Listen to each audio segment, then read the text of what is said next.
Bonjour, bienvenue sur le podcast Parole de vie.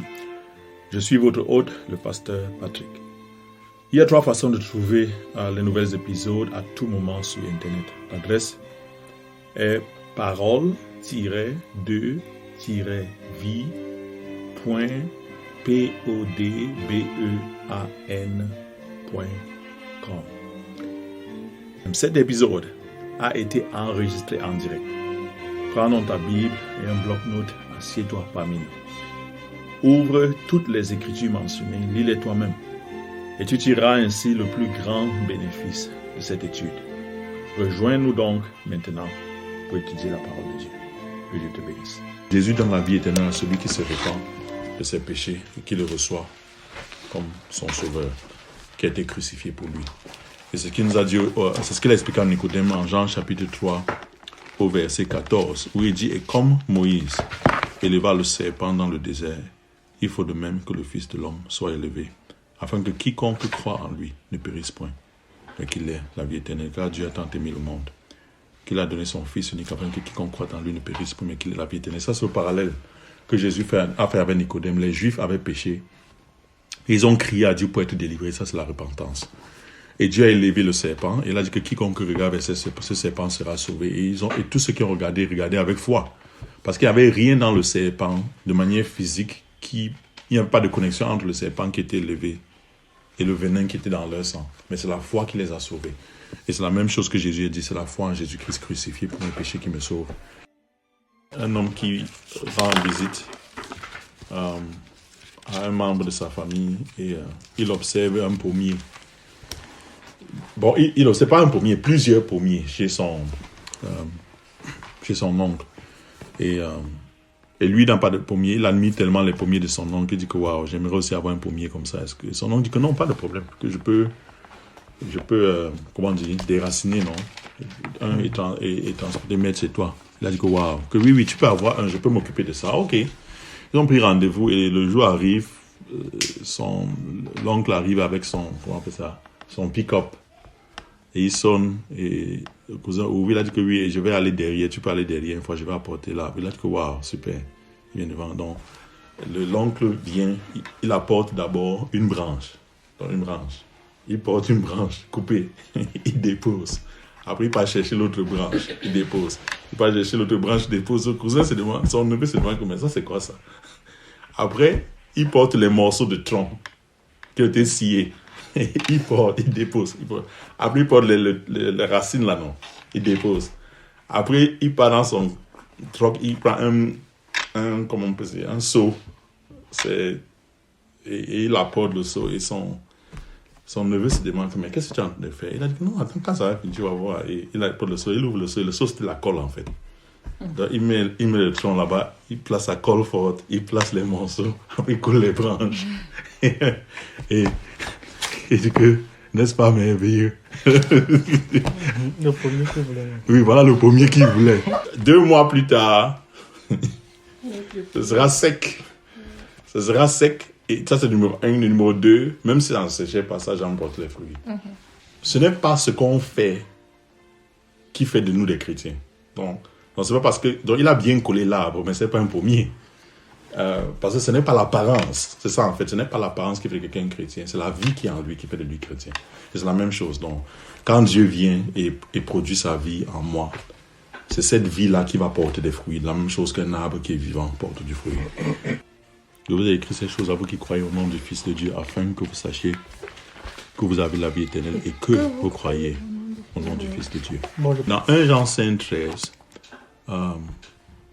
il dit à qui est-ce qu'il est écrit dans les destinataires et aussi pourquoi est-ce qu'il a écrit la lettre de 1 Jean.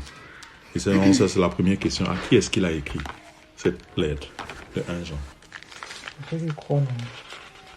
Oui, à ceux qui croient en Jésus, donc c'est ça. Ceux qui croient au nom de Jésus, le Fils de Dieu. Et pourquoi est-ce qu'il a écrit la lettre? Il écrit à ceux qui ont la vie éternelle, afin qu'ils sachent qu'ils ont la vie éternelle. Alors, c'est une chose d'avoir la vie éternelle. C'est une chose différente de savoir qu'on a la vie éternelle. Il veut leur donner une assurance, c'est ça en fait. Il veut leur montrer les fruits de la vie éternelle. C'est pour ça que le livre de 1 Jean a été écrit. C'est pour ça qu'on va étudier ça en réponse à ces questions. On trouve des fruits de la vie éternelle dans tous les autres livres de la Bible. Je veux dire que ce soit de Romains jusqu'à 1 Pierre. Mais la caractéristique de 1 Jean, c'est que ça a été écrit spécialement pour répondre à ces questions. À leur montrer les fruits que la vie éternelle doit produire dans leur vie pour qu'ils sachent. Ça veut dire quoi? Pour qu'ils aient l'assurance qu'ils ont la vie éternelle. Donc on va regarder dans ces caractéristiques-là en commençant dans 1 Jean 1. 1 Jean 1, verset 6. Ça c'est fruit numéro 1. Si nous disons que nous sommes en communion avec lui et que nous marchions dans les ténèbres, nous mentons et nous ne pratiquons pas la vérité. Ceux qui ont la communion avec Dieu, ça veut dire ceux qui le connaissent. C'est ça qu'il dit. Donc, qui ont une relation avec lui. Qu'est-ce qu'il dit? Ne marche pas dans les ténèbres. Si nous disons que nous sommes en communion avec lui et que nous marchons dans les ténèbres, nous mentons et nous ne pratiquons pas la vérité. Donc, ceux qui sont en communion avec lui, ceux qui sont nés de nouveau, ne marchent pas dans les ténèbres. Ça veut dire quoi? Ça veut dire qu'ils fuient les ténèbres. Il ne dit pas que ceux qui sont enfants de Dieu ne se retrouvent jamais dans les ténèbres. Ça, c'est pas ce qu'il est en train de dire. Et on voit ça plus dans d'autres endroits dans la Bible. Que ça arrive, comme dans Thessaloniciens, où des enfants de Dieu peuvent se retrouver dans les ténèbres parfois, et ils tombent et puis ils sortent. Mais ici, il utilise le mot marcher dans les ténèbres. Ça veut dire que c'est là où ils vivent, en fait. Donc, ceux qui sont enfants de Dieu fuient les ténèbres. Ça, c'est une caractéristique de quelqu'un qui est né de nouveau. Il fuit les ténèbres. Ok, que veut dire fuir les ténèbres? Moi, je lis Éphésiens 5, verset 1 à 8. Devenez donc les imitateurs de Dieu, comme les enfants bien-aimés, et marchez dans la charité, à l'exemple du Christ, qui nous a aimés et qui s'est livré lui-même à Dieu pour nous comme une offrande et un sacrifice de bonne odeur. Que l'impudicité, qu'aucune espèce d'impureté et que la cupidité ne soit pas nommée parmi vous, ainsi qu'il convient à des saints. Qu'on n'entende ni paroles déshonnêtes, ni propos insensés, ni plaisanteries, choses qui sont contraires à la bienséance. Qu'on entende plutôt des actions de grâce. Car, sachez-le bien, aucun impudique ou impur ou cupide, c'est-à-dire idolâtre, n'a d'héritage dans le royaume du Christ et de Dieu. Que personne ne vous séduise par de vains discours, car c'est à cause de ces choses que la colère de Dieu vient sur les fils de la rébellion. N'ayez donc aucune part avec eux. Autrefois, vous étiez ténèbres, et maintenant, vous êtes lumière dans le Seigneur. Marchez comme les enfants de lumière. Voilà. Ce que ce passage nous montre, c'est que ça nous montre en fait ce que veut dire marcher dans les ténèbres. L'impudicité, l'impureté, la cupidité. Qu'on n'entende ni de paroles déshonnêtes, ni de propos insensés, ni plaisanteries, ni choses contraires à la bienséance, qu'on entend plutôt des actions de grâce. Et puis, il résume au verset 8 en disant, au verset 7, il dit, n'ayez donc aucune part avec eux.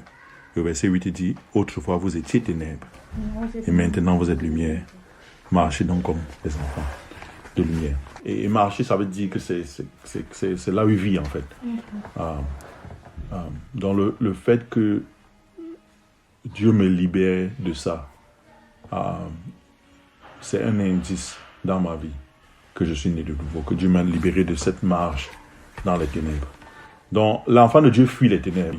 De manière générale, la Bible dit que le lit conjugal hébreu soit exempt de tout souillure. Ça, c'est Hébreu 13, je pense.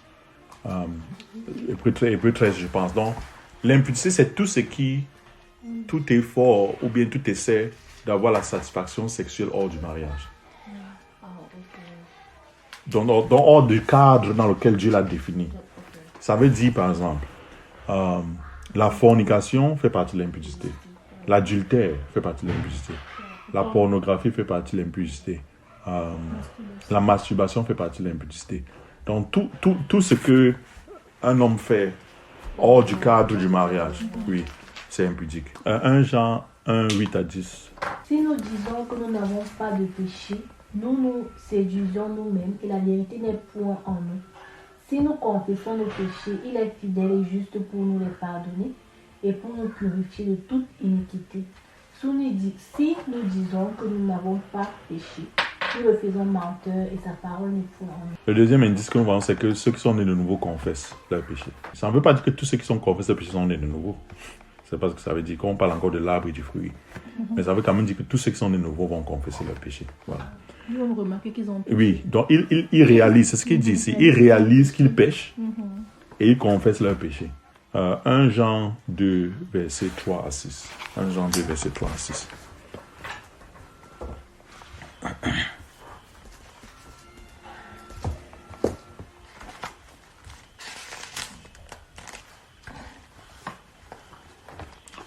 C'est au bout de derrière.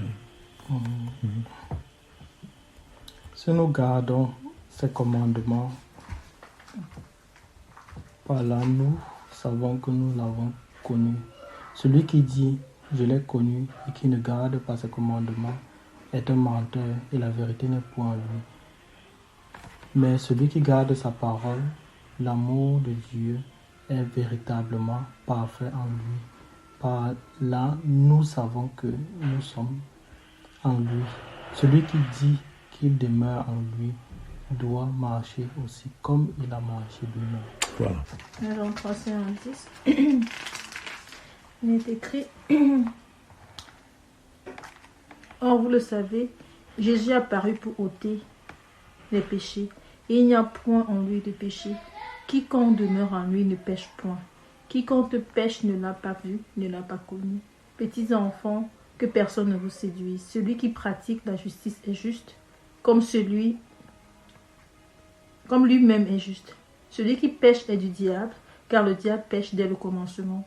Le Fils de Dieu est apparu afin de détruire les œuvres du diable. Quiconque est né de Dieu ne pratique pas le péché parce que la sémence de Dieu demeure en lui. Et il ne peut pécher parce qu'il est né de Dieu. C'est par là que se font reconnaître les enfants de Dieu et les enfants du diable. Quiconque ne pratique pas la justice n'est pas de Dieu, non plus que celui qui n'aime pas son frère. Ok, c'est par là que se font reconnaître les enfants de Dieu et les enfants du diable. Et ici, quand il dit que quiconque croit en Dieu ne pêche point, bien sûr, quand vous lisez, vous remarquez dans le contexte, il parle de la pratique du péché. Il n'est pas en train de dire que celui qui naît de Dieu ne commet jamais de péché. Mais quand il dit que celui qui naît de Dieu ne pêche pas, il veut dire celui qui naît de Dieu ne pratique point le péché. Comment est-ce qu'on sait que c'est ça? Premièrement, parce qu'il utilise le thème pratiqué dans le chapitre 2 au 3. Mais aussi parce que nous avons déjà lu au verset 8, au verset 9, 1 Jean 1, 9, où il dit que si nous confessons nos péchés, il est fidèle et juste. Donc, il leur dit à eux-mêmes que si tu dis que tu n'as pas de péché, tu es un menteur. Mais si tu confesses tes péchés, Dieu te pardonne. Mais après, il a dit que si quelqu'un pêche, n'est pas de Dieu. Donc, mais ce qu'il veut dire au chapitre 3, c'est que si quelqu'un pratique le péché. Et on a vu ça à la fin, il utilise ce mot-là. C'est par là que nous connaissons les enfants de Dieu qui pratiquent la justice. Donc, c'est la pratique. Pas seulement le fait de faire ça occasionnellement, mais de vivre carrément dans le péché. Et donc, ici, ce point, c'est quoi? C'est qu'on reconnaît ceux qui sont enfants de Dieu, un des fruits de leur vie, c'est qu'ils sont en général obéissants à la parole de Dieu. Parce qu'il dit que qui garde la parole de Dieu. Verset chapitre 2. Ou bien, l'autre expression qu'on trouve ici, c'est qu'ils pratiquent la justice. Donc, pratiquer la justice, ça veut dire que quelqu'un généralement obéit à la parole de Dieu. C'est une des caractéristiques de sa vie. C'est qu'il, sa vie en général, il se conforme à ce que Dieu a dit. 1 Jean 2, 6 à 11, oui.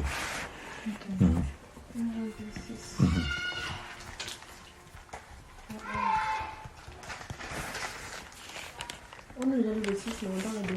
Ok, c'est qu'on peut lire à partir du verset 7. Oui, 7 à 11. Bien-aimés, ce n'est pas un commandement nouveau que je vous écris, mais un commandement ancien que vous avez eu dès le commencement. Ce commandement ancien, c'est la parole que vous avez entendue. Toutefois, c'est un commandement nouveau que je vous écris, ce qui est vrai en lui et en vous, car les ténèbres se dissipent et la lumière véritable paraît déjà. Celui qui dit qu'il est dans la lumière et qui est son frère est encore dans les ténèbres. Celui qui n'aime pas son frère demeure dans la lumière. Donc, celui qui aime son frère demeure dans la lumière et aucune occasion de chute n'est en lui.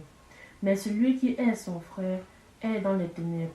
Il marche dans les ténèbres et ne sait où il va parce que les ténèbres ont aveuglé ses yeux. Bien, très bien. Une des caractéristiques ou bien des fruits de ceux qui sont nés de nouveau, c'est qu'ils aiment leur prochain. Allons plutôt à 1 Jean 4, 7 à 8.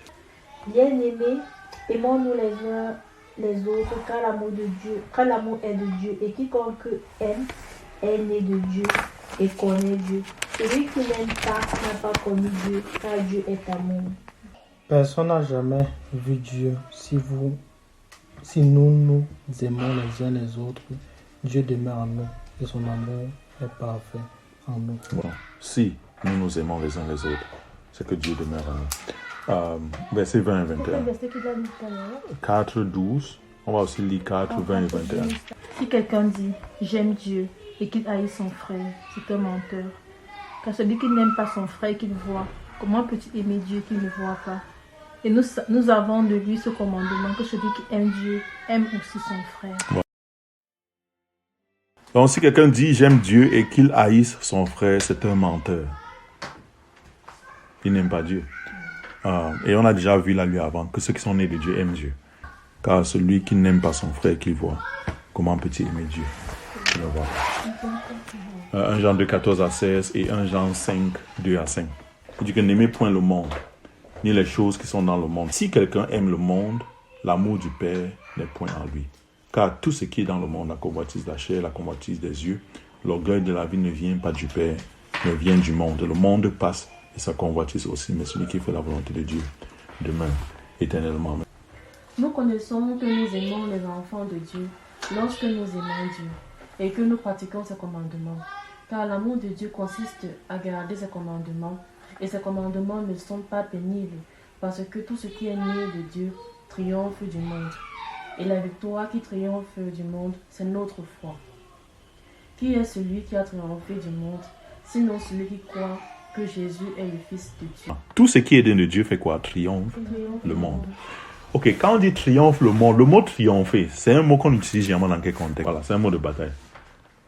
Ça veut dire que ceux qui ne sont pas nés de Dieu sont dominés par le monde. Ils sont vaincus par le monde. Même s'ils veulent se libérer, ils n'arrivent pas. Le monde les domine. Mais lorsque quelqu'un est né de Dieu, il triomphe sur le monde. C'est-à-dire que c'est lui qui domine sur le monde. Le monde ne le contrôle plus. Il est libéré des forces qu'il y a dans ce monde. Et bien sûr, quand on parle du monde ici, on ne parle pas des chaises ou bien des voitures. Ce n'est pas de ça qu'il s'agit. On parle de l'esprit qu'il y a dans ce monde. Le monde a une façon de vivre, une façon de faire les choses, une façon de fêter. Tout, ça concerne beaucoup de choses. Une façon de penser. Des principes même ou bien certaines philosophies qui sont du monde, mais qui sont contraires à la Bible. Mais la différence, c'est que lorsque j'étais pas né de nouveau, même si je voulais me rebeller contre une philosophie du monde, je n'arrivais pas. Parce que le monde me dominait. Mais lorsque je suis né de nouveau, après avoir été né de nouveau, grâce à Jésus, je triomphe du monde parce qu'il a vaincu le monde à la croix, parce qu'il est mort pour nous. C'est que celui qui est né de Dieu est capable d'aller à contre-courant. Mais celui qui n'est pas de Dieu n'arrive pas, même s'il veut. Il ne va pas arriver à vivre à contre-courant de ce monde.